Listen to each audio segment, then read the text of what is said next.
host community across West African countries, including Nigeria, has been negatively impacted by unregulated mining activities of miners. Global Rights, in collaboration with African Coalition for Corporate Accountability, held West African mining host community in Daba with the theme Enhancing Efficient Natural Resource Management for the Sustainability of Extractive Host Communities in West Africa. Edosa Oviawe, the program manager Global Rights, stated that the conference is aimed at creating a platform for stakeholders to dialogue on how to reduce and eliminate the adverse effects of mining activities on host community across West Africa. As a start, the West African mining host community in Daba is actually put together by Global Rights and African Coalition for Corporate Accountability, ACA, headquartered in South Africa.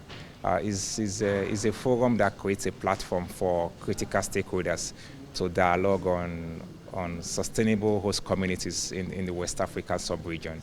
And so it just creates a platform for all stakeholders that are in the solid mineral sector to come and discuss, have frank discussions on issues and challenges, trends, and of course provide solutions on some of the impacts of mining activities on our host communities across the West African region. It's actually a West African program where we interrogate the whole issues across the West African region, Nigeria, Sierra Leone, and all other West African region, and to see how can we make our host communities sustainable.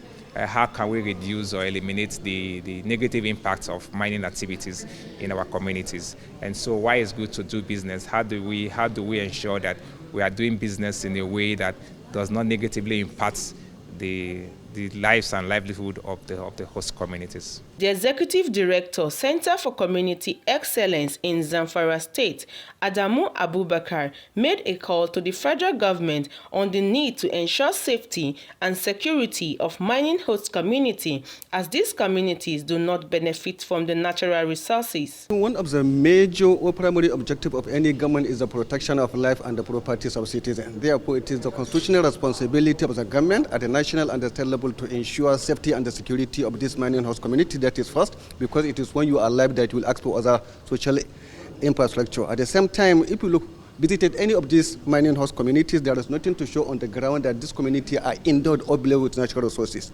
No good roads, no potable water, no schools, and there is nothing to indicate that they are blessed with natural resources. Therefore, it is the duty of the government and other mining companies to ensure that these host communities, they have benefited, no matter how small it is, from the mineral resources endowed in their own localities. Princess Sylvia, an activist from one of the mining host community in Ebonyi State, laments on the effect of mining activities by unregulated miners. It has been a very horrible situation in my community. When there was no mining companies, my community was better off.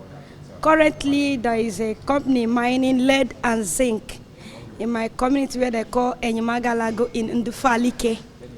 Enyimagalago in Ndufalike, where First Petrate, popular known as Royal Salt Mine. When that company was not there, our community has no problem.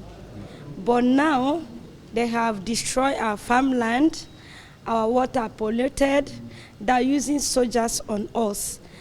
Our houses, when they do blastering, the thing affects our houses. They cannot fit it back, they cannot rebuild it back. Even when you go to the company, that you're out of your blastering, you have affected my house, come and see, you see the crack. Some of the house will collapse. The company will not fix it. The landowners are not carrying along. The company used to say that they don't have anything to do with personal landowners. They only know communities. And that is where they write CDA, Community Development Agreement, that is not even implemented. 2019, when the Minister of State visited Ebonyi State, I reported an issue to the minister. Right there, the director of First Petrate was there, Mr. Obi Aliu. I told the minister that the company says that the federal government is inside their pockets. There is nothing we can do. And this company owned by an Indian man, India cannot come to our country and be maltreating us, and our country people will be keeping quiet.